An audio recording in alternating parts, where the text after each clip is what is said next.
bagaimana Ustaz kalau memang sudah seperti itu? Ya. Nah, bagaimana kita memanfaatkan Ramadan ini?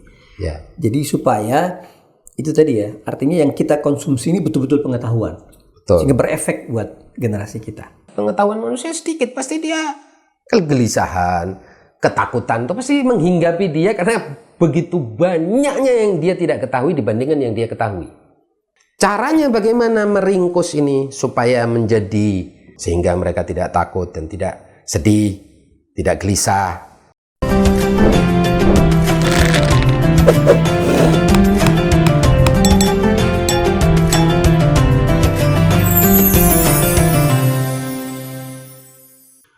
Bismillahirrahmanirrahim. Assalamualaikum warahmatullahi wabarakatuh. Sahabat dan mustadafin, bahwa sebuah bangsa itu memerlukan adanya generasi yang unggul, generasi yang betul-betul memiliki ideologi yang kuat. Nah, ketika generasi ini tidak memiliki ideologi, tidak memiliki harapan hidup, dan hidupnya dipenuhi dengan ketakutan, maka bangsa itu, negara itu bisa dengan mudah rusak. Nah, pada kesempatan kali ini kita akan mengajak antum semua untuk sama-sama kita berbicara tentang tantangan menghadapi zaman sekarang melalui bulan suci Ramadan. Ya, telah hadir bersama saya Ustaz Musa Al-Habsyi. Kabar Ustaz? Alhamdulillah, sehat walafiat. Ya, ini tema memang harusnya antum yang berbicara. Karena antum banyak berkecimpung dalam dunia ini. Ustaz, sekarang kan orang hidup dengan ketakutan. Generasi muda takut. Ketika dia mau menikah takut. Nanti gak bisa menghidupi. Ketika sudah menikah takut juga. Takut punya anak. Jadi hidup dengan ketakutan. Nah, bagaimana Ramadan ini mengikis ketakutan ini, atau malah membuat orang itu justru berani? Iya. Jadi terima kasih Ustaz Ammar.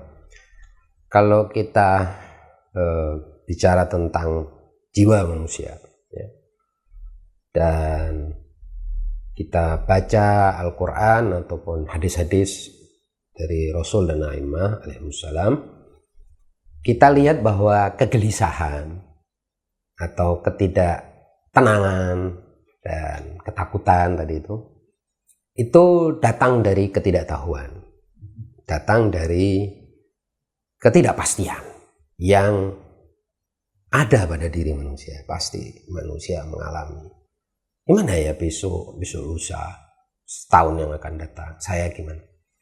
Nah, Allah Subhanahu wa Ta'ala tentu ingin manusia itu bisa tenang dengan suatu keyakinan, dengan suatu pengetahuan.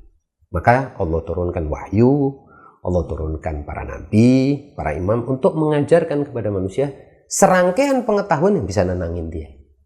Kamu gak dapat itu, gak apa-apa. Kan yang penting kamu dibalas.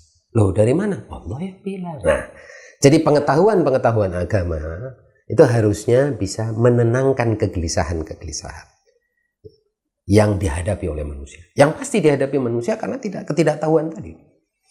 Jadi salah satu ayat Al-Quran yang bercerita tentang bagaimana ini seorang nabi, ya, Nabi Khidir Nabi Musa ketika menghadapi Khidir, yang disebut sebagai Khidir, meskipun dalam Al-Quran kan tidak disebut namanya, tapi kan para ulama mengatakan itu Khidir. Itu kan dia Nabi Musa ini bertanya terus kan, kenapa kamu begini, kenapa kamu begini, kenapa kamu rusakin itu kapal-kapal itu atau sampan-sampan dari masyarakat. Baru kemudian dijawab. Tapi pada saat itu ditanyakan, kan Khidir itu menjawabnya begini, wa kaifa tasbiru ala ma lam tuhit bihi khubra. Bagaimana kau bisa sabar, kau tidak tahu sesuatu yang tidak kau ketahui mengakibatkan muncul kegelisahan. Jadi itu sangat wajar ketika kegelisahan datang karena ketidaktahuan kita. Nah, Allah Subhanahu wa Ta'ala mengarahkan manusia karena manusia akan selalu menghadapi yang dia tidak ketahui. Kenapa? Karena utitum minal ilmi illa qalila. Pengetahuan manusia sedikit, pasti dia kegelisahan, ketakutan itu pasti menghinggapi dia karena begitu banyaknya yang dia tidak ketahui dibandingkan yang dia ketahui. Terlalu banyak. Caranya bagaimana meringkus ini supaya menjadi ala inna awliya Allah la khaufun alaihim walahum yahzanun, sehingga mereka tidak takut dan tidak sedih, tidak gelisah. Caranya ya menjadi awliya Allah. Prinsipnya apa? Jadi siapa awliya Allah adalah orang yang dekat dengan Allah. Karena wali itu kan asal katanya dekat. Meskipun diterjemahkan teman-teman Allah biasanya ya, sahabat-sahabat Allah. Tapi wali Allah itu kan dari kata waliya artinya dekat. Nah, bulan ini kita lihat dikhususkan oleh Allah dibandingkan semua bulan yang lain dengan berbagai hal. Satu, kewajiban berpuasa. Jadi tidak ada kewajiban berpuasa di waktu lain kecuali waktu ini. Berarti bulan ini punya kekhususan di sisi Allah. Dan di bulan ini juga diturunkan Al-Quran. Nah, itu berarti di sini juga punya kekhususan. Nah, dengan dua kekhususan ini saja sudah bisa membuat manusia untuk kesempatan untuk mendekatkan diri kepada Allah. Jadi menyimpulkan kesempatan untuk mendekatkan diri kepada Allah ya di bulan di mana Allah mewajibkan aku untuk berpuasa, syariat khusus, suatu perintah khusus yang tidak berlaku di bulan-bulan lain dan di hari-hari lain, serta di situ Allah turunkan wahyu sebagai mukjizat paling abadi dari Rasul Shallallahu Alaihi Wasallam. Ini saya kira kesempatannya. Karena kalau antum tadi cerita tentang banyaknya umat atau masyarakat atau generasi muda yang menghadapi ketakutan, jadi sebetulnya itu ironis, ya, paradoks. Di zaman semakin banyak kita dapat informasi, informasi ini bisa dapat dari mana-mana. Kalau dulu kan untuk cari informasi jalan kaki dulu ke rumah orang atau beli koran dulu. Ini enggak, dia setiap hari keluar. Tapi informasi tidak membawa pengetahuan. Ajaib kan? Karena informasi yang kita dapatkan bukan pengetahuan. Nah, apa itu pengetahuan? Pengetahuan itu adalah yang menimbulkan keyakinan dalam diri kita. Itu definisinya usul ya. Usul fikih itu al-ilm itu ma yufid, ya, sesuatu yang yufidul ilm artinya yufidul yakin, yang sampai menimbulkan keyakinan dalam diri kita. Ini enggak, informasi yang beredar ini enggak menimbulkan apa-apa. Malah dia cuma bikin kacau aja. Jadi bikin kita yang tadinya kita punya pendapat A jadi pendapat B. Tapi pendapat B juga bukan menjadi sebab musabab kita bekerja. Enggak, bingung lagi nanti pendapat C dan seterusnya. Jadi bukan pengetahuan yang kita dapatkan dengan banjir informasi dan serangan atau serbuan informasi melalui HP, YouTube dan lain sebagainya. Itu bukan pengetahuan. Makanan yang kita makan ternyata tidak mengenyangkan kita, istilah gitu. La yusmin wa la yughni min ju'. Ternyata itu. Sehingga kegelisahannya nambah. Bukan turun. Harusnya dengan pengetahuan kegelisahan itu turun. Ternyata enggak. Jadi apa? Bukan pengetahuan yang didapatkan. Itu Ustaz, kalau menurut saya. Ya. Nah, sekarang bagaimana Ustaz? Kalau memang sudah seperti itu, ya. Nah, bagaimana kita memanfaatkan Ramadan ini? Ya. Jadi supaya itu tadi ya, artinya yang kita konsumsi ini betul-betul pengetahuan. Betul. Sehingga berefek buat generasi kita. Nah, kan para ulama menyebutkan bahwa pengetahuan yang suci, yang yakini, yang burhani dan lain sebagainya itu bisa diterima manusia kalau diri manusia itu sendiri suci. Jadi dia wadahnya harus pas.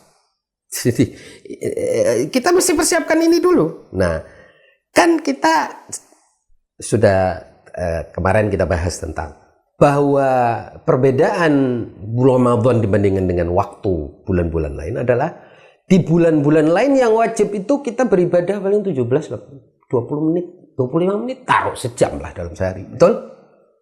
Di bulan Ramadan kita beribadah itu hampir 12 jam. Karena mulai dari kita imsak sampai kita iftar, ini semuanya ibadah. Dihitung ibadah. Nafas saja ibadah. Nafas ibadah karena kita masih dalam ibadah.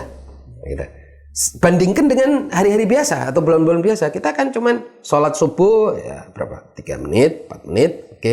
Sholat zuhur, asar, katakanlah 10 menit atau 15 menit, jadi 20 menit tambah 10 menit yang maghrib isya, kan gitu. Jadi total kan 35 menit. Ini ada 12 jam dan semuanya ibadah.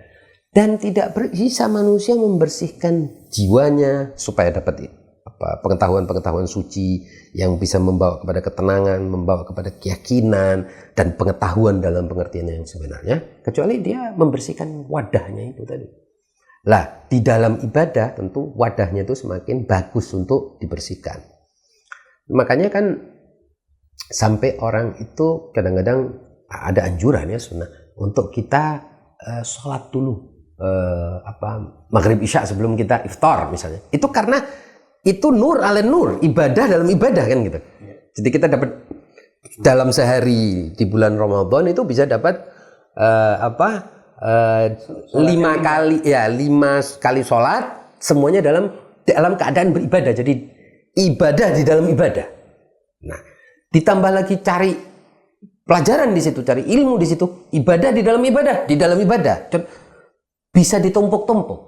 Kalau di selain bulan Ramadan itu tidak bisa. Makanya bulan Ramadan harus kita manfaatkan maksimal, karena jarang kita mau melakukan ibadah sampai 12 jam. Misal orang mau baca Al-Quran di bulan Ramadan, itu ibadah di dalam ibadah. Tadi tidur pun ibadah, napasnya pun ibadah. Kenapa? Karena memang dia sudah dalam ibadah. Dari mulai niat itu tadi. Dari mulai niat dia sudah nyemplung masuk ke dalam koridor itu. Dan tentu orang yang ibadah, semua ibadah sebetulnya itu adalah untuk takarrub kepada Allah, untuk dekat kepada Allah. Nah, kalau sudah dekat kepada Allah, dan tentu dalam Al-Quran juga sudah disebutkan salah satu dari fungsi puasa ini, la'allakum tattaqun, mendapatkan takwa. Karena takwa itu sifat, ya kan? Maka kalau orang sudah mendapatkan takwa, sifat takwa ada ilmu. Wa may yattaqillaha yu'allimhullah. Allah akan mengajarkan dia. Kalau dia sudah diajari oleh Allah Subhanahu wa taala, ya kegelisahan otomatis hilang. Itu kira-kira cara dia harus memulainya, memanfaatkan momen-momen di bulan Ramadan itu. Jadi dia harus tazkiyatun nafas, membersihkan wadahnya dulu. Betul. Sehingga apa yang ilmu masuk, ya. Betul, bukan dari medsos, artinya bukan informasi yang justru membuat gelisah gitu. Ya. Maaf ya, kalau medsos itu kan kebanyakan justru mancing kita untuk gelisah. Beli barang, wah nggak punya uang. Suruh lihat orang, wah banyak mewah mobilnya, rumahnya, oh gelisah kok saya nggak bisa. Jadi semuanya itu serba memprovokasi manusia untuk semakin gelisah gitu. Makanya benar menurut riset-riset ya, kenapa generasi muda sekarang ini mengalami problem mental? Itu karena expose, kebanyakan dia makan itu, mohon maaf, bukan makanan yang bergizi. Makanan maksudnya makanan informasi, bukan bergizi, justru racun. Ya makin banyak dia masukin, ya makin rusak. Gitu. Ya, ya, terima kasih Ustadz Musa ini. Ya. Mudah-mudahan ini memberikan spirit untuk generasi muda kita untuk sebetul memanfaatkan momen Ramadan ini, sehingga mereka bisa menyortir informasi yang sampai kepada mereka. Ya, karena gini Ustaz, sedikit terakhir aja. Karena kalau manusia itu hitung misalnya dapat umur 75 tahun, ya kan? Kebanyakan ya. Misalnya dari segitu. Dia balik usia 9 tahun atau 10 tahun. Mulai dari situ dia memulai Ramadan. Kan sebenarnya dia dapat Ramadan itu cuma 64, 65. Kan begitu? Ya. 64 kali saja dalam umur dia punya kesempatan untuk dalam 12 jam seharinya dia connect dengan Allah melalui suatu ibadah. Dan semua ibadah ada syaratnya. Nah bedanya, kalau orang bilang, "Nah, kita bisa setiap saat ibadah." Oh enggak bisa. Ibadah yang seperti Allah anjurkan, itu ada syaratnya. Selama masih syarat itu kita pegang, kita masih dalam ibadah. Kalau syarat itu kita hilangkan, sudah tidak dalam ibadah. Nah, syarat itu yang menjadikan ibadah itu disebut sebagai ibadah. Selama kita dalam syarat itu, selama kita bisyartiha wa syurutiha, dengan syarat-syaratnya kita dalam ibadah itu. Syaratnya kan cuma tidak makan, tidak minum secara zahir. Imsak, ya, menahan diri dari makan dan minum. Selama kita itu, dan tentu syarat yang pertama adalah niat, ya. Setelah kita niat dan kita mengikuti syarat-syarat itu, tidak melakukan yang membatalkan, kita masih dalam ibadah. Nah, apapun yang kita lakukan itu masih bisa kita manfaatin gitu. Ya, luar biasa. Terima kasih Ustaz Musa. Ya, sahabat Dana Mustadhafin, ya, saya tidak ingin menyimpulkan karena ini terlalu banyak yang ingin saya simpulkan. Cuma ketika kita hidup di zaman sekarang, bahwa ketika kita ingin memanfaatkan handphone, media sosial yang lainnya, kita harus menggunakan data. Tanpa data kita tidak mungkin bisa memanfaatkan. Inilah sekarang ini kita memerlukan wifi yang untuk ini tadi selama 12 jam yang kata Ustaz Musa. Selama wifi tersedia, manfaatkanlah untuk hal-hal yang baik. Ramadan ini mungkin kita bulan ini, tahun ini mendapatkan Ramadan, belum tahu tahun depan kita mendapatkan Ramadan. Manfaatkanlah Ramadan untuk kita menggali ilmu sebanyaknya sehingga kegelisahan itu kita tidak dapati. Terima kasih. Wassalamualaikum warahmatullahi wabarakatuh.